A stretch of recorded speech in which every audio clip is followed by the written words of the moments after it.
السلام عليكم ورحمة الله. أشهد أن لا إله إلا الله وحده لا شريك له وأشهد أن محمدا عبده ورسوله أما بعد فأعوذ بالله من الشيطان الرجيم بسم الله الرحمن الرحيم الحمد لله رب العالمين الرحمن الرحيم مالك يوم الدين إياك نعبد وإياك نستعين اهدنا الصراط المستقيم صراط الذين أنعمت عليهم غير المغضوب عليهم ولا الضالين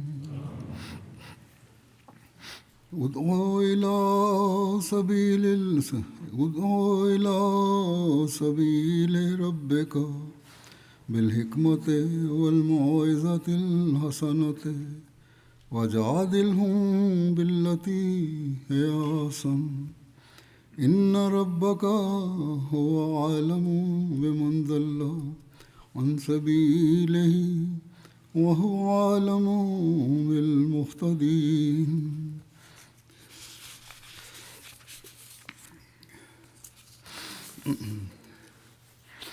ترجمہ ہے اس کا کہ اپنے رب کے راستے کی طرف La traduction de ce verset est comme suit.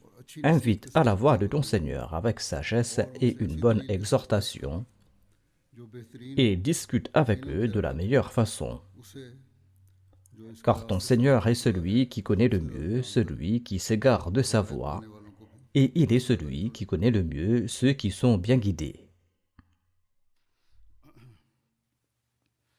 قرآن شریف میں اللہ تعالیٰ نے اس آیت میں بھی Dans ce verset du Saint-Coran, ainsi que dans de nombreux autres versets où Dieu encourage à la prédication, Allah nous guide vers une prédication accomplie de la meilleure façon کرنے کی تلقین et il préconise de conseiller de la meilleure façon afin que cela ait un impact sur les autres et leur soit profitable. جو اس معمول کا Et la prédication de ceux qui agissent en conséquence porte toujours ses fruits et a un impact. رنگ لاتے Par la grâce d'Allah, le Tout-Puissant, ils réussissent dans une très grande mesure. کامیاب ہو جاتے ہیں. Il faut donc toujours garder ce principe à l'esprit. اپنے سامنے رکھنا چاہیے. De nos jours, les gens pensent que la prédication est très facile en raison de la présence des réseaux sociaux. کہ تبلیغ بہت آسان ہے. Ceux qui ont de l'enthousiasme essayent de faire ce travail avec beaucoup d'ardeur. Il y a aussi ceux qui se rendent dans des lieux publics où cela est autorisé dans certains pays.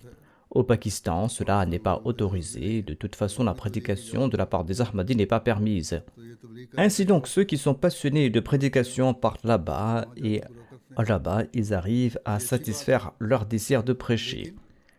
Cela est certes louable, mais il y a aussi des conditions et des règles de bienséance à respecter pour la prédication qu'il faut toujours garder à l'esprit. Sinon, cela a un effet inverse, comme l'a expliqué Allah dans ce verset. Comprenez cela et ensuite prêchez parce que certaines personnes, par leur prédication, ont un impact négatif sur les autres. Et au lieu d'avoir un effet positif, cela a un effet inverse. Et parfois, cela donne à ceux qui sont étrangers à la communauté l'occasion de critiquer la communauté et ses enseignements, موقع مل جاتا ہے. alors que cela est très loin de la vérité. Et ceux qui sont novices dans ce domaine قرآن میں se disent que nous avons de grandes preuves, ہمارے پاس بڑی دلیلیں ہیں. mais ils sont victimes de désespoir lorsqu'ils sont à court d'arguments et ne peuvent pas convaincre les adversaires en présentant des arguments solides. Or, le désespoir n'a pas lieu d'être. Par la grâce d'Allah, nous disposons de preuves. دلائل ہیں. Certes, il se peut que certains ne les comprennent pas ou qu'ils ne puissent pas les exprimer. جماعت احمدیہ La communauté Ahmadiyya, lorsqu'elle parle, elle le fait avec sagesse et argument par la grâce d'Allah. اور دلائل کے ساتھ کرتی ہے. Et conformément à l'enseignement qu'Allah a donné au saint prophète Mohammed sallallahu alayhi wa sallam dans le Saint-Coran. Enseignement que le saint prophète Mohammed sallallahu alayhi wa sallam a lui-même pratiqué. Il faut donc toujours garder à l'esprit que notre prédication doit se faire de la meilleure façon. Une fois le Messie premier alayhi salam a donné une directive très importante à ce sujet, c'est-à-dire concernant la prédication ou le tablir. Le Messie premier alayhi salam déclare « On m'a demandé ce qu'il fallait faire pour répandre l'enseignement de l'islam en Amérique et en Europe. Est-il approprié que certains musulmans instruits en anglais se rendent en Europe et en Amérique pour y prêcher et faire connaître les objectifs de l'islam à ces peuples? C'est-à-dire qu'ils pourront prêcher le message étant donné qu'ils connaissent la langue. » Le Messie premier islam explique « Généralement, je ne répondrai jamais oui à cette question. C'est un point très important, car comme il explique, ce n'est pas seulement en sachant l'anglais ou n'importe quelle autre langue qu'on acquiert la connaissance de la religion. Il y a beaucoup d'autres conditions nécessaires à cela. Il faudra développer sa connaissance de ce monde. Comme j'ai dit ici, en différents endroits, des gens prêchent, mais ils ne peuvent pas répondre complètement aux questions des opposants avec une connaissance approfondie. Le cas est similaire sur les réseaux sociaux, comme je l'ai dit précédemment. Par conséquent, quiconque invite à Allah et quiconque souhaite propager le message de l'islam doit d'abord approfondir ses connaissances, il doit rassembler les objections. Généralement, les réponses se trouvent dans la littérature de la communauté. Et si cela n'est pas le cas, contactez l'équipe de tablir établie dans le pays, profitez d'elle et demandez l'aide des personnes compétentes dans cette équipe. Comme l'a dit le Messie premier islam, je ne répondrai jamais par l'affirmative. Le Messie premier islam ajoute « Je ne trouve pas approprié que des personnes qui ne connaissent pas pleinement l'enseignement de l'islam et qui ignorent totalement ses qualités supérieures et qui ne maîtrisent pas parfaitement les réponses aux critiques de l'époque actuelle et qui ne sont pas instruites par le Saint-Esprit. C'est aussi un point très important. Notamment, le prédicateur, celui qui prêche, doit être instruit par l'Esprit Saint, c'est-à-dire qu'il doit avoir une relation avec Dieu. Eh bien, dit le Messie premier islam, je ne souhaite pas que ces personnes partent là-bas en tant que nos représentants. Cela n'est pas possible. Il explique, mes missionnaires doivent aussi avoir une relation spéciale avec Allah, afin qu'Allah puisse les soutenir. Selon moi, le dommage d'une telle action est plus proche et plus rapide à se produire que ses avantages, sauf ce qu'Allah veut. Cela signifie que si nous parlons de cette façon, les bénéfices seront minimes et les dommages plus importants, sauf ce qu'Allah souhaite. Dans certains cas, cela peut être bénéfique. On trouve un ou deux exemples de cela, mais généralement, l'effet est négatif. Par conséquent, un prédicateur et celui qui invite à Dieu doit toujours garder à l'esprit que lorsque nous prêchons, il y a beaucoup de conditions préalables que nous devons remplir. Si c'est le cas, alors seulement nous pourrons prêcher correctement.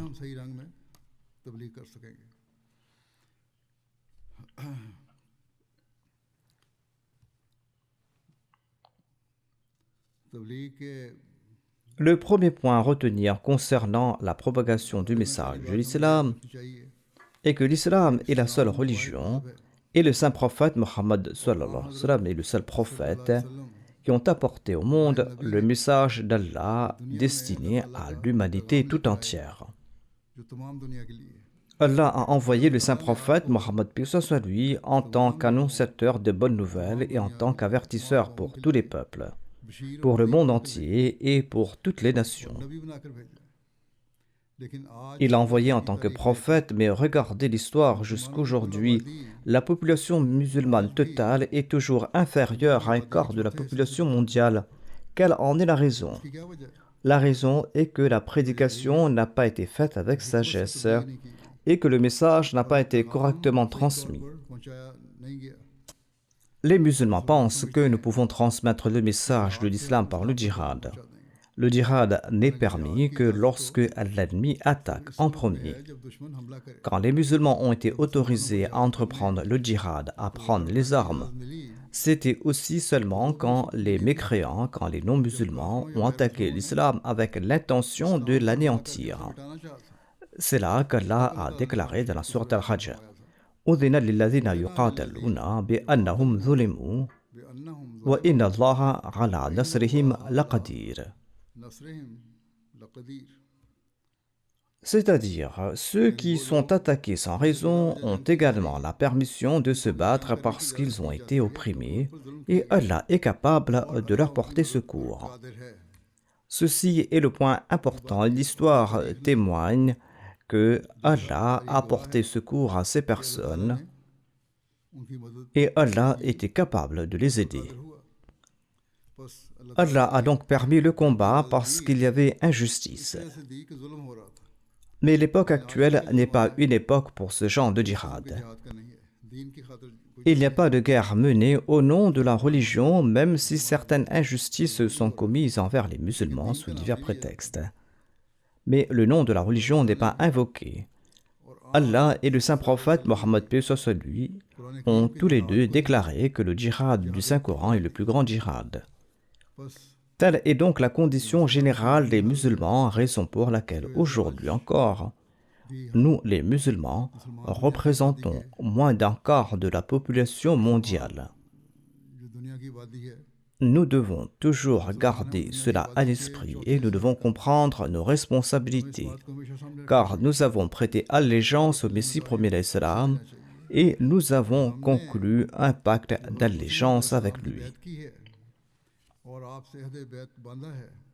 Nous devons agir en sorte d'établir une relation avec Allah, nous devons apprendre son enseignement, nous devons mettre cet enseignement en pratique tout en transmettant ce message au monde. Certaines personnes travaillent avec de bonnes intentions, comme j'ai dit au début, mais ces personnes ne sont pas pleinement conscientes ou n'établissent pas le niveau de connexion avec Allah qui devait être celui d'un prédicateur, de celui qui invite vers Allah, et cela les conduit ensuite à la déception, au désespoir. Il faut toujours garder à l'esprit que le saint prophète Mohammed lui a également donné des instructions pour la prédication. Et il donnait certaines directives à ce propos. On trouve de nombreux récits à ce sujet. Ibn Abbas, à titre d'exemple, déclare que il nous a été ordonné de parler aux gens en fonction de leur intelligence. Le premier point est que l'on doit parler à une personne en fonction de son intelligence, de son savoir, de son tempérament et de sa religion. Par exemple, si l'on veut informer les musulmans de la venue du Messie premier d'Islam, il faut le faire en s'appuyant sur le Coran, les hadiths et les livres de leurs aînés.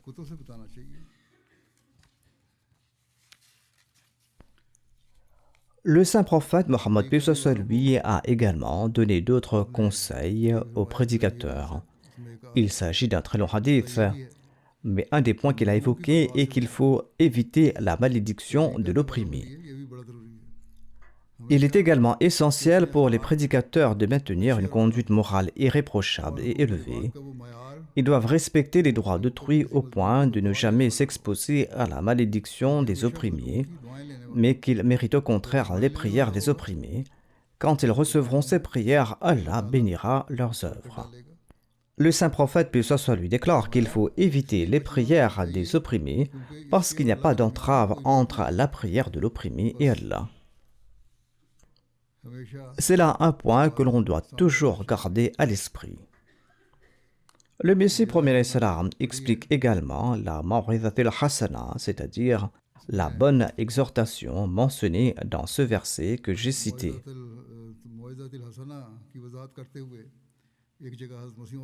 Le Messie premier d'Islam explique: Dieu nous a rendu obligatoire de repousser les fausses accusations avec sagesse et une exhortation bienveillante. Et Dieu sait que jamais je n'ai renoncé à la douceur et la modération au moment de répondre. Autrement dit, il a toujours fait preuve de douceur. Il décrit sa propre attitude en disant « Pour ma part, je réponds toujours avec douceur et modération. Telle a toujours été mon pratique, et Dieu en est témoin. J'ai toujours utilisé des mots doux et aimables. » Ainsi, c'est cette méthode de prêche que nous devons adopter. Ainsi, ceux qui, en prêchant, parfois sous le coup de la colère, se mettent à utiliser la langue de l'adversaire doivent se rappeler que notre prédication doit rester dans les limites de la courtoisie. Nos adversaires n'ont pas d'arguments, c'est pourquoi ils utilisent un langage incorrect. Mais si nous utilisons aussi un langage incorrect, cela signifie que nous n'avons pas non plus d'arguments. Certaines personnes disent que le Messie promet l'Islam a également été dur dans ses propos. Le premier point, comme je l'ai expliqué, est qu'il n'a pas été dur dans ses propos. Et là où il a fait preuve de sévérité, il a répondu aux gens que, sauf dans les cas où des écrits très durs et incendiaires émanant d'opposants me parvenaient, une certaine sévérité était adoptée comme une mesure dans le but de permettre à la nation de se calmer en obtenant ainsi une satisfaction et d'étouffer sa fougue sauvage. L'intention aussi était noble, et cette sévérité n'était pas motivée par une passion de l'âme ou par une excitation, mais purement utilisée comme une tactique de sagesse en mettant en œuvre le verset « Wajadilhum billatihi ahsan ». Cette sévérité dont j'ai fait preuve n'était pas due à des rancunes personnelles, mais plutôt pour donner une leçon et deuxièmement, pour réprimer l'enthousiasme de ceux qui s'emportent parmi les musulmans, afin que si je réponds à ces gens, eh bien, les musulmans ne vont pas entreprendre des actions inappropriées et ne vont pas recourir à la violence. Il explique que c'était aussi un moment où les opposants avaient atteint l'apogée de l'insulte, de l'humiliation et des propos injurieux. Si vous voyez les paroles dures écrites par moi quelque part, la sévérité à ce moment-là, face à l'opposition, était due à leurs propos injurieux, lorsque l'insulte, l'humiliation et les propos injurieux envers l'islam et le saint prophète Mohammed lui avait atteint leur paroxysme. C'est quand les opposants sont partis à l'extrême que j'ai énoncé ces paroles dures. Le Messie promet l'Islam explique « Ces gens ont utilisé des mots sales et méprisables à l'encontre de notre Seigneur et Maître, le chef de l'univers, la fierté de l'existence. » Tant et si bien que l'ordre public a failli être perturbé. C'est alors que j'ai adopté cette stratégie. Et il a interdit à la communauté d'employer ces propos durs dans ses ouvrages. Il a dit que s'il a utilisé ces paroles en certains endroits, c'était en raison de certaines contraintes, mais vous devez faire preuve de douceur. Vous ne devez pas utiliser des paroles dures. Et dans ces propos durs, le Messie promet l'Islam a cité l'histoire des adversaires, sans pour autant employer les injures et un langage grossier qu'ils utilisent. En expliquant ce verset, le Messie promet l'Islam déclare que dans le Saint-Coran, nous avons aussi reçu cet ordre. وَلَا تُجَادِلُوا أَهْلَ الْكِتَابِ إِلَّا بِالَّتِي هِيَ أَحْسَنُ. C'est un verset de la sourate Al-Ankabut. Cela signifie qu'il ne faut pas discuter avec les gens du livre, sauf avec l'argument le plus juste. Et ailleurs, le Messie promet l'Islam affirme que Dieu a également ordonné que Ud'u ila sabili rabbika bil hikmati wal maw'izati al hasanati wajadilhum billati hi ahsan. Cela signifie qu'il faut débattre avec les chrétiens de manière bienveillante et utile. Il faut s'en tenir à une méthode sage et à une méthode de conseil qui leur soit bénéfique. Ce même principe s'applique aux suivants de chaque religion, qu'ils soient juifs, qu'ils soient chrétiens, qu'ils soient hindous, ou qu'il s'agisse des musulmans qui ne croient pas au Messie promet l'Islam. Lors de la prédication, il faut s'en tenir à la sagesse et en prodiguant de bons conseils. Le Messie promet l'Islam explique également « Mais cette méthode consistant à créer des provocations par le biais de l'État, ou Dieu nous en préserve à le faire nous-mêmes, est une méthode erronée. Ils ne servent absolument pas à notre objectif premier. Ce sont des exemples de conflits et de luttes terrestres, et les vrais musulmans et ceux qui connaissent les voies islamiques ne les apprécient absolument pas, parce qu'ils ne peuvent produire des résultats utiles à la guidance de l'humanité. Dans son Tafsir Kabir, Hazrat Muslim Maud a également expliqué ce verset Ud'u ila sabili rabbika bil hikmati wal maw'idatil hasana. Il explique la définition linguistique du mot hikma ou sagesse selon les différents dictionnaires. Il déclare que hikma signifie aussi tolérance. Cela signifie que vous devez parler avec douceur en faisant preuve d'intelligence. Allah affirme que celui qui ne procède pas ainsi s'emporte rapidement. Il se met en colère et en émoi et ne peut absolument pas faire comprendre les choses à autrui. De même, un sens de hikmah est la nabuwa. Et selon ces sens, le sens serait d'appeler les gens à la religion avec l'aide de la parole divine. Présenter ce qu'Allah a révélé comme parole et les preuves que le Saint-Coran lui-même a fournies. Et n'avancez pas vos propres divagations.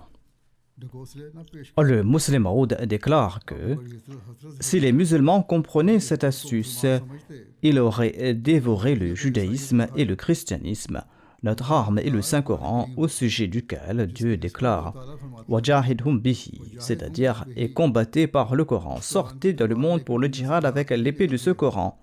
Mais hélas, aujourd'hui, les musulmans possèdent tout, c'est-à-dire les pays riches parmi les musulmans. Mais ce qui leur manque, c'est l'épée qu'Allah leur a ordonné de brandir, c'est-à-dire de sortir pour la propagation avec les arguments du Saint-Coran. Ils possèdent la richesse pétrolière, ils possèdent beaucoup de commerce, il y a beaucoup de pays musulmans, il y a en tout 54 pays musulmans, mais ils n'ont pas mené le djihad conformément aux enseignements de l'islam, comme il aurait fallu le faire. Ensuite, le Muslim Maud explique que l'un des sens du mot hikmah est aussi ce qui empêche l'ignorance. Dès lors, selon cela, le verset signifiera que vous devez parler de manière à ce que l'autre puisse comprendre et que son malentendu soit dissipé. Autrement dit, il doit s'agir d'un discours qui éradique l'ignorance et qui soit conforme à la compréhension de l'interlocuteur. En effet, un hadith rapporte « Le saint prophète Mohammed sallallahu alayhi wa sallam nous a ordonné de parler aux gens selon leur niveau de compréhension. » Dans ce hadith donc, les compagnons déclaraient que nous avons été enjoints par le saint prophète, paix soit lui, de parler aux gens selon leur compréhension et leur niveau de perception, comme je l'ai mentionné dans un hadith.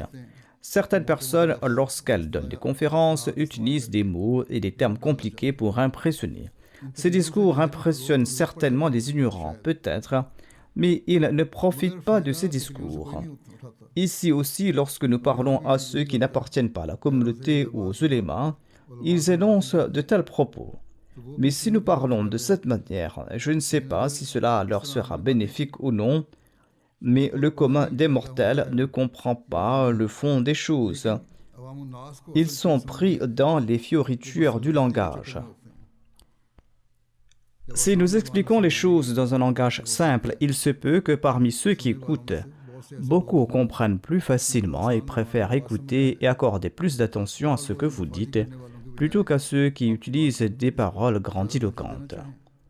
Ensuite, le Muslim Maud explique que l'on appelle aussi hikmah une parole conforme à la vérité. C'est également une autre définition. Et au vu de ces définitions, ce verset signifie qu'il faut faire des choses vraies et conformes aux faits. Certaines personnes pensant appeler à la vraie religion exposent certaines choses incorrectes. Parfois, les gens tombent dans l'exagération lors de la prédication. Pourtant, la prédication n'a pas besoin d'exagération. Tenez compte des enseignements du Saint-Coran, tenez compte des hadiths, tenez compte des paroles du Messie premier d'Islam et prêchez. Ensuite, laissez l'affaire à Allah. Le Muslim Maud explique qu'il est incorrect d'énoncer des choses fausses. Ce que vous dites face à l'ennemi, dites la vérité.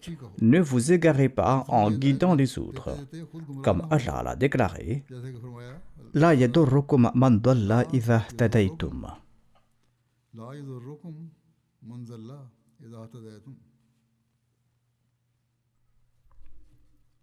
Si vous êtes ferme sur la bonne voie, ne vous souciez pas de savoir si les autres s'égarent ou pas. La déviation des autres ne vous nuira pas. Sauvez-vous vous-même, c'est-à-dire n'accomplissez aucun acte qui soit un péché ou une erreur, dans l'idée qu'à travers cela, vous allez pouvoir guider autrui.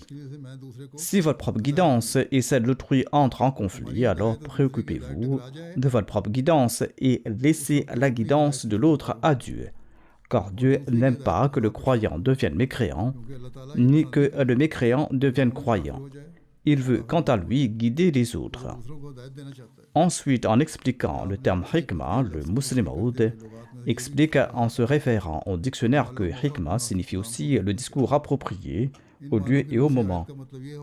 Selon ces significations, le sens du verset serait qu'il faut énoncer des propos opportuns dans la prédication. Si certains arguments risquent d'irriter ou de mettre en colère l'ennemi, et qu'il y a un risque qu'il n'écoute pas votre discours de cette manière, il n'est pas approprié de le provoquer sans raison. Présentez-lui d'autres arguments qu'il pourra écouter avec calme. En d'autres termes, prenez la température avant de parler, c'est-à-dire connaissez le tempérament de l'autre. Si vous l'énervez inutilement, cette forme de prédication sera vaine. Se vanter de sa propre grandeur et affirmer que nous sommes véridiques, que le Messie promet l'islam est véridique, que l'islam est véridique et que le saint prophète Mohammed lui est assurément un prophète pour le monde entier, tout cela ne fera que provoquer l'irritation si vous le faites sans preuve. Parlez avec sagesse afin que les gens comprennent ces choses. Voilà donc l'excellence qu'Allah nous a exposée. Il a présenté toutes ces ficelles de la prédication en très peu de mots.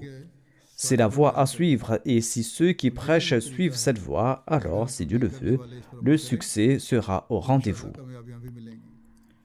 La bonne exhortation signifie aussi dire ces paroles qui adoucissent les cœurs et qui les marquent profondément.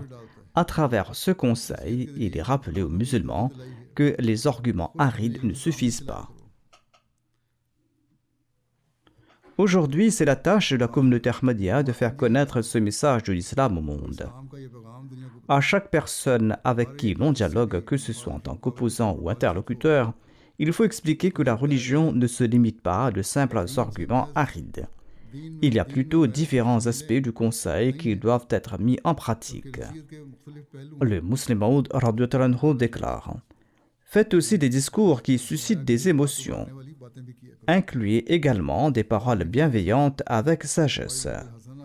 Et en disant de la plus belle manière, c'est-à-dire Hasana, il nous a dit de ne pas susciter de fausses fiertés comme les savants ignorants d'aujourd'hui qui incitent les gens sans raison contre la droiture. En disant Wajadilhum billatihi ahsan, c'est-à-dire de débattre avec eux de la meilleure manière, il est dit qu'en débattant avec eux, eh bien, vous devez présenter les arguments les plus élevés, les plus solides.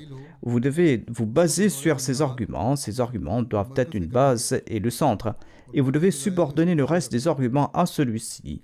Car la réfutation d'un argument secondaire n'affaiblit pas l'argument principal. Inversement, si le point central est faible, même des arguments secondaires solides ne sont pas d'une grande utilité. Ensuite, Allah déclare: Inna rabbaka huwa a'lamu man yadullu an sabilihi wa huwa a'lamu bil muhtadin. En vérité, ton Seigneur, c'est lui qui connaît le mieux celui qui s'est égaré de son chemin, et il a connaissance de ceux qui sont bien guidés. Ainsi donc, Dieu explique ici que l'on doit prêcher assidûment, on ne doit pas cesser de prêcher. Mais si les gens ne croient pas, il ne faut pas conclure avec désespoir que vous ne savez pas prêcher. Car il est possible qu'il n'y ait aucun défaut dans la manière de prêcher. Et il est possible qu'il n'y ait aucun défaut dans la prédication, mais il se peut que le cœur de l'interlocuteur soit tellement rouillé par ses péchés que Dieu ne lui ouvre pas la fenêtre de la guidance. Ainsi, il faut rester absorbé dans le but de la propagation du message. Ceci est essentiel. Notre travail, c'est de continuer à propager le message, tirer les conclusions et produire un impact et le travail de Dieu. Le Messie promet salam déclare de nombreux mollahs et de nombreux érudits, se faisant appeler tels, montent sur les tribunes et ils se déclarent vice-gérants du prophète et héritiers des prophètes et prêchent ça et là. Ils prêchent qu'il faut se garder de l'arrogance, de l'orgueil et de l'immoralité. Mais quant à leurs propres agissements, jugez-en par l'impact que ces paroles ont sur vous. Leurs prêches ont-ils de l'influence sur les gens de bonne nature? Ainsi, si la prédication de ces mots-là n'a pas d'effet sur vos cœurs, alors examinez votre propre condition. Si vous aussi vous dites de telles choses, quel effet vos paroles auront-elles? Comprenez donc que si vous prêchez, vous devez d'abord corriger votre propre comportement et vous devez établir une relation avec Dieu. Si cela se fait, c'est là que votre prédication sera correcte, réussie et efficace. Le Messie promet l'Islam explique si ce genre de personnes avait également le pouvoir pratique et agissait avant de parler, quel aurait été le besoin du Saint-Coran de dire « Lima taquluna ma la taf'aloun » c'est-à-dire « Pourquoi dites-vous ce que vous ne faites pas » Il est dit « Lima taquluna ma la taf'aloun » Ce verset montre qu'il y a et qu'il y a eu et qu'il y aura toujours dans le monde des gens qui parlent sans agir. C'est donc la preuve qu'il y aura des gens qui prêcheront et que parfois les gens seront convaincus par leurs arguments, mais ensuite ils vont reculer lorsqu'ils verront les actions de ces prédicateurs. Mais si vous voulez prêcher, alors alignez vos paroles et vos actions. Alors seulement votre prédication sera couronnée de succès et bénie. Ensuite, le Messie promet l'Islam explique « Écoutez attentivement ce que je dis et souvenez-vous bien que si les paroles d'une personne ne viennent pas du cœur, si ces paroles ne sont pas soutenues par des actions, elles n'auront aucun effet. » C'est ce qui révèle la grande véridicité de notre noble prophète sallallahu alayhi wa sallam. Car le succès et l'influence sur les cœurs qu'il a obtenus, la manière dont il a réussi et l'impact qu'il a créé dans les cœurs n'ont pas d'équivalent dans l'histoire de l'humanité. Et tout cela est dû au fait qu'il y avait une parfaite adéquation entre ses propos, entre ses paroles et ses actes. Par conséquent, si nous voulons accomplir l'œuvre de la prédication, si nous voulons transmettre le message, nous devons suivre cette voie, nous devons nous conformer à cette méthode. Il faudra suivre les enseignements du saint prophète Mohammed paix soit lui et établir une relation spéciale avec Allah. Le Messie promet l'Islam explique ce verset, Lima taquluna ma la taf'aloun, c'est-à-dire pourquoi dites-vous ce que vous ne faites pas. Il déclare qu'un croyant ne doit pas adopter une attitude hypocrite. Gardez toujours votre parole et vos actes justes et assurez-vous de leur cohérence comme les compagnons l'ont démontré dans leur vie. Suivez leurs traces et montrez-vous vous aussi des exemples de sincérité et de loyauté. Ce n'est qu'alors que la prédication sera bénie. Se dire tout simplement, maintenant que j'ai les médias à ma disposition, je vais prêcher, cela ne va pas produire les résultats escomptés de la prédication. Ensuite, le Messie promet l'Islam a expliqué « Wajadilhum billati hiya ahsan » Celui qui doit être conseillé, faites-le avec la langue. C'est-à-dire, si vous devez conseiller avec la langue, faites-le. Le propos est le même, mais l'exprimer d'une certaine manière peut faire d'une personne un ennemi et d'une autre manière un ami. Les mots sont les mêmes. On dit la même chose, mais énoncer une chose d'une certaine manière crée des ennemis, tandis que des mots doux créent des amis. Alors agissez conformément à Wajadilhum billati hiya ahsan, de débattre avec eux de la meilleure des manières. De même, Dieu a nommé à la manière de parler hikma. Il déclare Yu'til hikmata man yasha, c'est-à-dire qu'il donne la sagesse à qui il veut. Ensuite, le Messie promet l'Islam explique que pour protéger l'islam et révéler la vérité, le premier aspect est de donner l'exemple de vrais musulmans. Ceci est le premier point. Ce n'est pas un mérite que d'avoir prêché ou d'avoir transmis le message. En plus de transmettre le message, nous devons aussi regarder quels changements nous avons opérés dans notre propre état. Transmettre le message uniquement n'est pas suffisant. Il ne faut pas seulement être fier d'être devenu Ahmadi, d'avoir prêché, d'avoir son nom sur la liste des prédicateurs d'Allah. Non, il explique que le premier aspect et le plus important est de devenir l'exemple de vrais musulmans. Et le deuxième aspect est de diffuser ses qualités et ses perfections dans le monde. Quand vous allez devenir un exemple, alors répandez-vous dans le monde. Et regardez les révolutions qui vont se produire, les révolutions que les riches du monde n'ont pas pu créer, eh bien vous allez les créer. Le Messie promet l'Islam dit que ceux qui pensent qu'il n'y a pas eu de résultat après quelques jours de prêche, eh bien, ils devaient réfléchir et parler brièvement et se concentrer sur l'essentiel lorsqu'ils s'expriment, dit le Messie promet l'Islam. Il ne sert à rien de beaucoup argumenter, il suffit parfois de laisser échapper une petite anecdote qui va directement dans l'oreille. Si l'occasion se présente, tant mieux. Il s'agit d'une prédication avec persévérance. Le but est de transmettre progressivement le message de la vérité et de ne pas se lasser. Ceci est notre travail, ne pas se lasser. Il ne s'agit pas de monter un camp ou un stand un jour et de faire de la propagande et ensuite que le travail soit terminé. Non. Il ne doit pas en être ainsi, parce qu'aujourd'hui, les gens considèrent l'amour de Dieu et la relation avec lui comme de la folie. Il dit qu'aujourd'hui, la relation avec Dieu est considérée comme de la folie. Si les compagnons avaient vécu à cette époque, les gens les auraient traités de fous. Et eux, ils les auraient traités d'infidèles. Le cœur s'endurcit jour et nuit avec des paroles vaines, diverses négligences et des soucis mondains, et l'impact des mots se fait sentir tardivement. De nos jours, il y a beaucoup plus de gens mondains dans le monde que dans l'époque à laquelle il faisait référence. Ils sont beaucoup plus avancés dans la mondanité. Ils sont immergés dans le monde. Quel impact pouvons-nous avoir sur eux? C'est pourquoi il ne faut pas penser qu'il faut persuader tel mollah ou tel érudit par la prédication et qu'il faut prêcher avec tel débatteur ou tel objecteur. Notre objectif est de faire parvenir le message de l'islam authentique au monde et de le convaincre que le Messie promet l'Islam qui devait venir à cette époque est venu. Nous devons donc nous efforcer d'y parvenir. Au lieu de nous engager uniquement dans des discussions ou dans des débats interminables, voyons comment, par la propagation, nous pouvons faire parvenir le message de la vérité au plus grand nombre et réformer les gens. C'est ce que les compagnons du saint prophète Mohammed paix soit sur lui ont entrepris. Ils propageaient le message. Mais de nos jours, comme les gens sont submergés par les soucis de ce monde et qu'il est difficile de les raisonner, il faut persuader les gens avec beaucoup de sagesse. Si nos actions correspondent à ce que nous prêchons, l'attention des gens se tournera naturellement vers nous. Le Messie promet l'Islam a donné son propre exemple. Il y avait un percepteur d'impôts qui se disputait avec moi, dit le Messie promet l'Islam. Je lui donnais des conseils, il se moquait de moi. Mais je ne l'ai pas lâché, je ne l'ai pas laissé tranquille. Je n'ai cessé de lui donner des conseils. Peut-être que le Messie promet l'Islam avait perçu en lui une nature saine. Quoi qu'il en soit, le Messie promet l'Islam ajoute « J'ai continué avec constance et un moment est venu où il s'est mis à pleurer à chaudes larmes et à me demander pardon.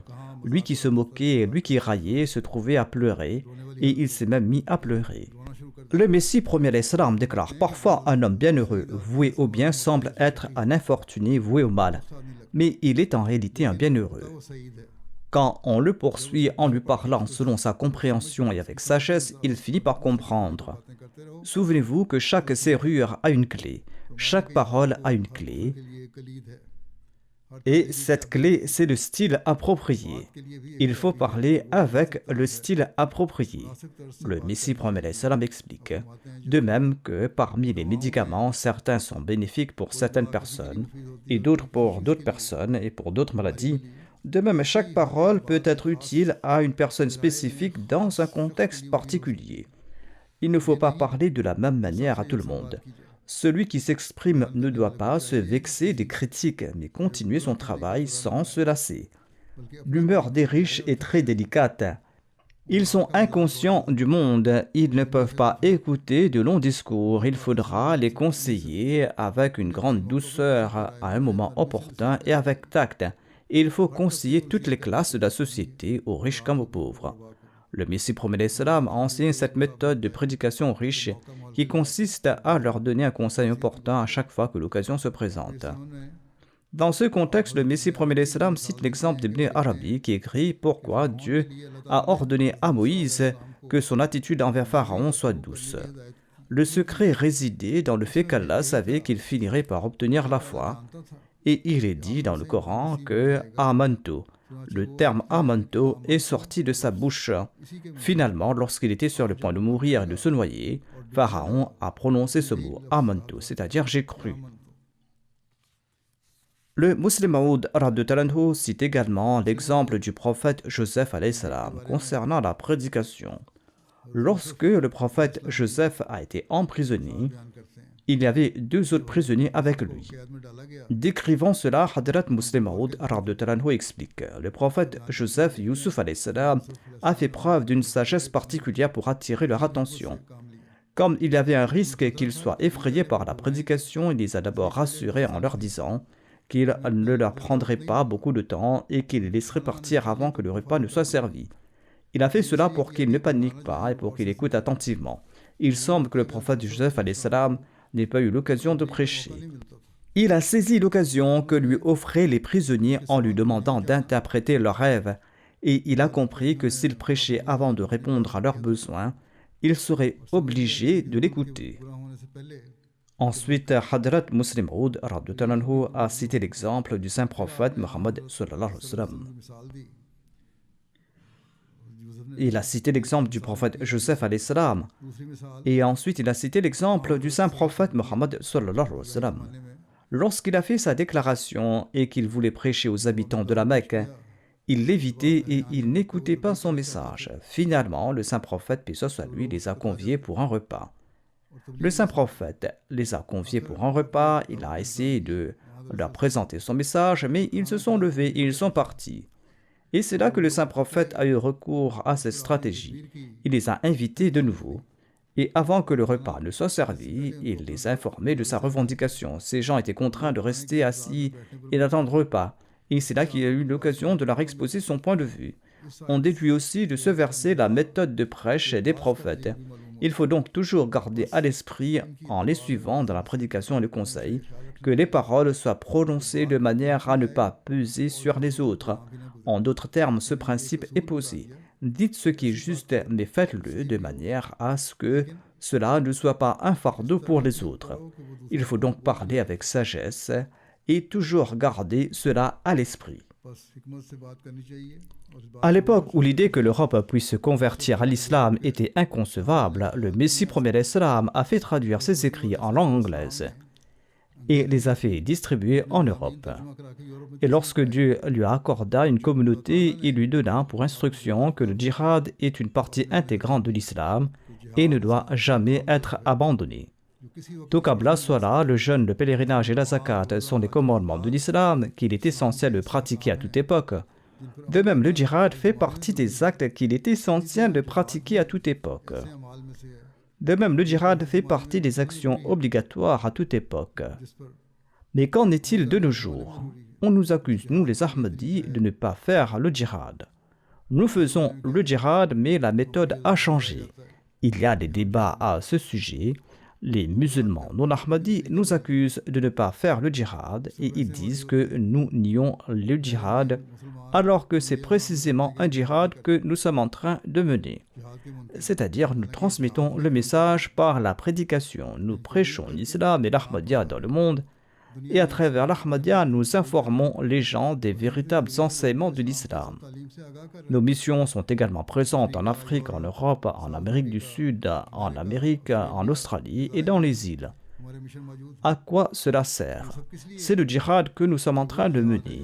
Il est donc faux de dire que nous ne croyons pas au djihad. Oui, comme je l'ai dit, la méthode du djihad a changé. Le Messie premier l'Islam déclare: votre djihad est maintenant un djihad par la plume.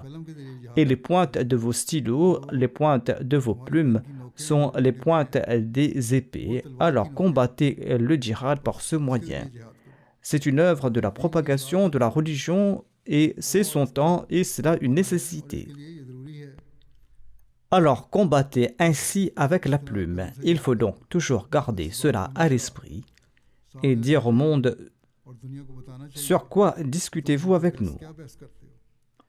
Que Mizarullah Mahmad n'est pas le Messie promis, qu'il a fait sa déclaration ou que le Messie promis ne devait pas venir de cette manière, c'est faux.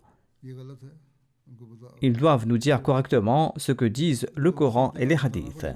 D'un côté, il croit en la venue du Messie et du Mahdi, et d'autre part, il nie celui qui est venu.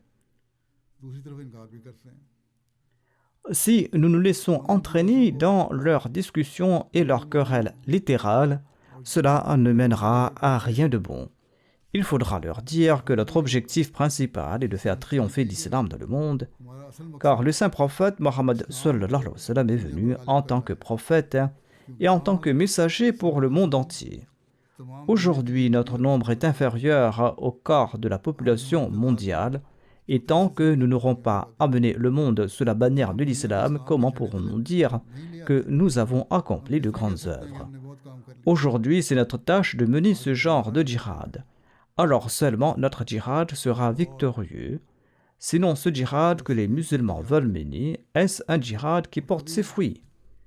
Est-ce qu'il en ressort quelque chose? Il n'en ressort rien de bon. C'est donc le djihad que chaque Ahmadi doit mener. C'est le djihad dont le Messie promet l'Islam a parlé. Ce n'est pas un djihad qui doit être mené par l'épée. Ce djihad par l'épée-là, les musulmans ne récoltent aucun résultat partout ils subissent l'humiliation. Mais il faudra mener ce djihad-là avec raison et avec sagesse, comme je l'ai expliqué. Utiliser les moyens de la prédication avec sagesse et développer une relation avec Dieu. Et les Murabbis doivent également former les membres de la Jamaat et préparer une armée qui va mener ce djihad. Je dis aux Murabbis, aux missionnaires qu'ils ont une très grande responsabilité. Ils ne doivent pas seulement former la communauté, mais grâce à cette formation, ils doivent relier les individus avec Dieu. Et là où ils le feront, ils augmenteront aussi le savoir de ces personnes et ils vont les préparer pour mener ce djihad. Ils ne tiendront leur promesse que lorsqu'ils feront cela. Hazrat Muslim Maud a conseillé une fois les missionnaires sur la manière de prêcher et sur ce que doit être un missionnaire, un Murabbi. En fait, il a donné ses conseils aux missionnaires à 2 ou 3 reprises. Mais ce sont de longs conseils. Je vais les présenter une autre fois si l'occasion se présente. Pour l'instant, je vais vous donner un bref résumé des points essentiels. Le premier point est qu'un missionnaire doit se purifier l'âme. Il doit accomplir la tazkiya nafsa. Il doit se purifier. Il doit tenter de se purifier l'âme. Il doit s'efforcer d'inciter la communauté à en faire de même. Il doit avoir l'habitude d'accomplir la prière de Tahajjud. Il doit encourager la communauté à se tourner vers ses actes d'adoration. Il doit étudier le Saint-Coran en profondeur, encourager les membres de la Jamaat à l'étudier. Et si l'on veut aussi former ceux qui invitent Allah, il faut faire en sorte que l'on se tourne soi-même vers le souvenir d'Allah et l'on doit encourager les membres de la Jamaat à en faire de même. Le Muslim Maud a également attiré l'attention sur les faits qu'on doit avoir une bibliothèque personnelle. Cela est très important car cela favorise l'amour de la lecture.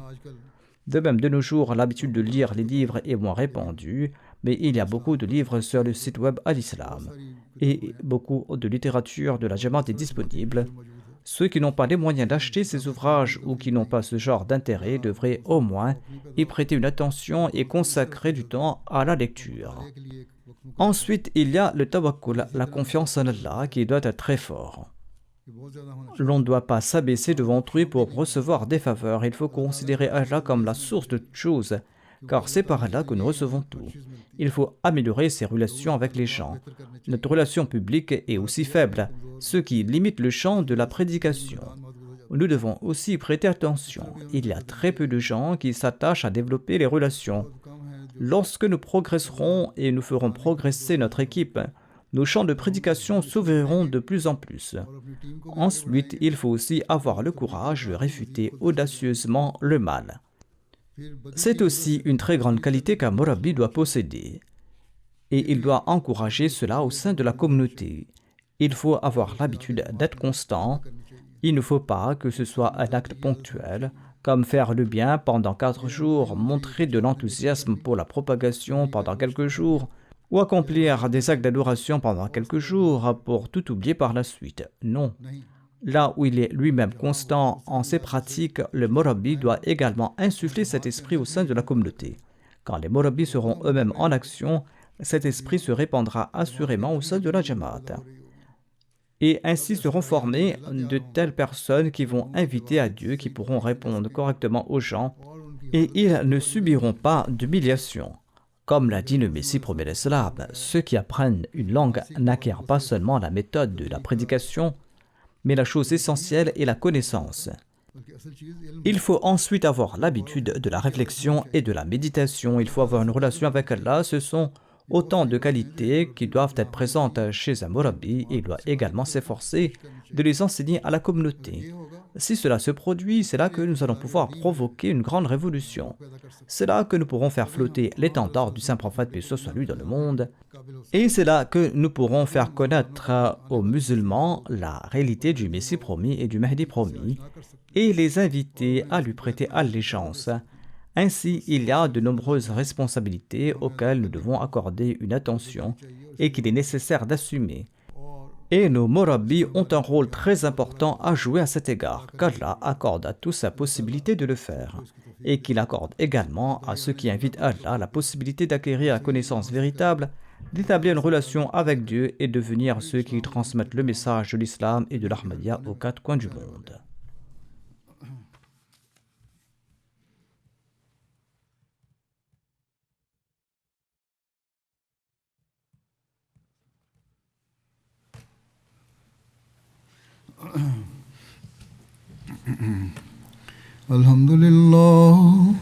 الحمد لله نحمده ونستعينه ونستغفره ونؤمن به ونتوكل عليه ونعوذ بالله من شرور أنفسنا ومن سيئات أعمالنا من يهده الله فلا مضل له ومن يضلل فلا هادي له ونشهد أن لا إله إلا الله ونشهد أن محمدا عبده ورسوله عباد الله رحمكم الله عباد الله رحمكم الله إن الله يأمر بالعدل والإحسان وإيتاء ذي القربى وينهى عن الفحشاء والمنكر والبغي يعظكم لعلكم تذكرون اذكروا الله يذكركم وادعوه يستجب لكم ولذكر الله أكبر